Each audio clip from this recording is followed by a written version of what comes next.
Bonjour, je suis Alain-Julien Laferrière, je dirige le Centre de création contemporaine Olivier Debray, dit le CCCOD, et bienvenue dans l'émission Clic-Clac.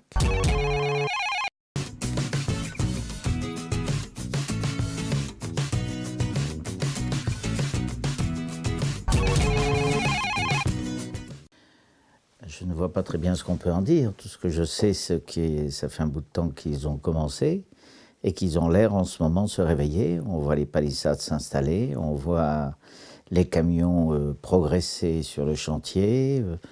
Donc, je pense que nous allons avoir des grandes barrières entre la rue nationale, le public, et l'entrée du CCC. Donc, moins de visibilité, dommage. Rêver un impossible rêve. Ça, c'est une drôle de question, parce qu'un rêve, c'est fou. Autrement, pour moi, c'est pas un rêve. C'est juste une petite utopie, une petite ambition personnelle. Donc, un rêve fou, en tous les cas, par contradiction, je dirais surtout pas être un artiste. Malraux a dit « L'art est le plus court chemin de l'homme à l'homme ». Et comme moi j'avais envie de vous rencontrer, de vous connaître, eh bien j'ai décidé que pendant 10 minutes, on allait parler d'art. Et je vous demanderai bien sûr de tempérer l'enthousiasme. En art, on ne peut pas ne pas être d'accord avec Marcel Duchamp, déjà. C'est comme se demander si l'on est d'accord avec Mantegna, le Tintoret ou Picasso. On ne peut pas ne pas être d'accord. Maintenant, le grand ennemi de l'art, c'est le bon goût.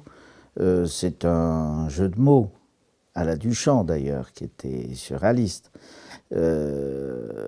C'est pas le bon goût, c'est autre chose que l'art.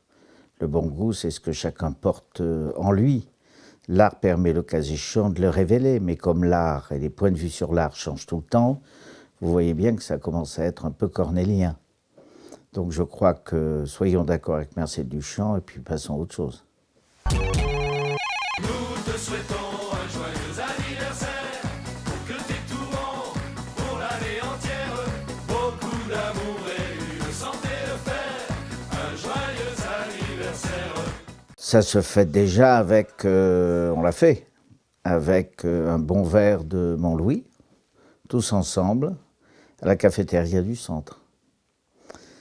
Après, eh bien, on ne fait pas de manifestation particulière pour ce deuxième anniversaire, sinon on va passer nos années à fêter l'anniversaire du CCCOD, ce qui voudrait dire qu'il serait tout le temps une nouveauté. Là, ça y est, il s'est inscrit dans l'histoire, il s'est inscrit dans la ville, les Tourangeaux le sont accaparés, le monde de l'art vient le visiter. Laissons-le en paix maintenant, qu'il y vive sa vie. Mais on ne va pas quand même se priver de notre verre de Montlouis.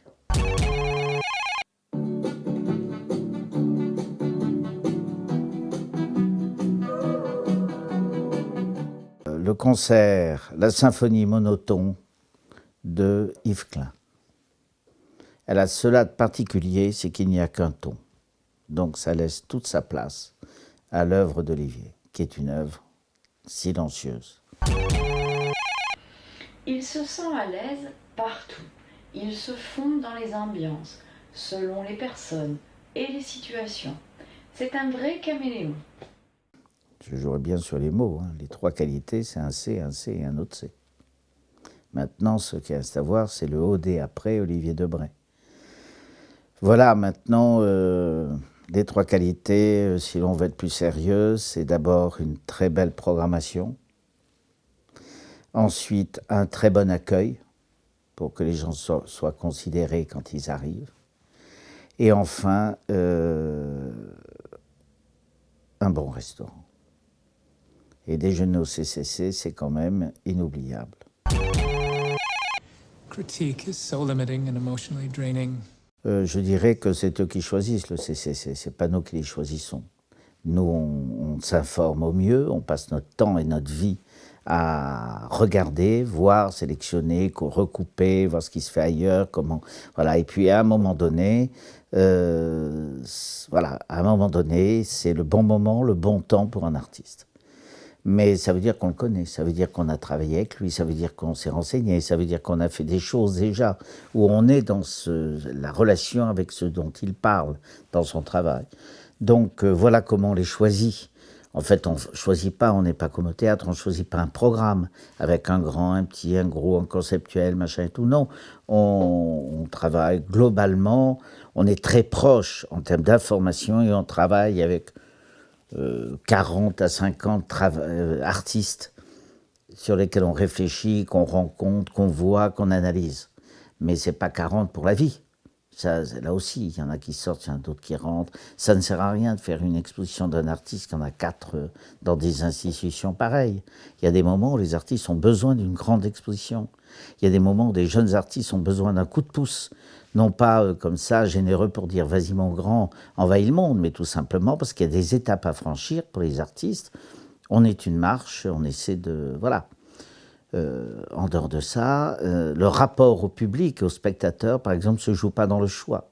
Il se joue dans l'organisation d'un calendrier pour que le public puisse entrer dans une œuvre, après une autre, encore une autre. Et ça le fait voyager dans le temps et dans les différents mouvements artistiques.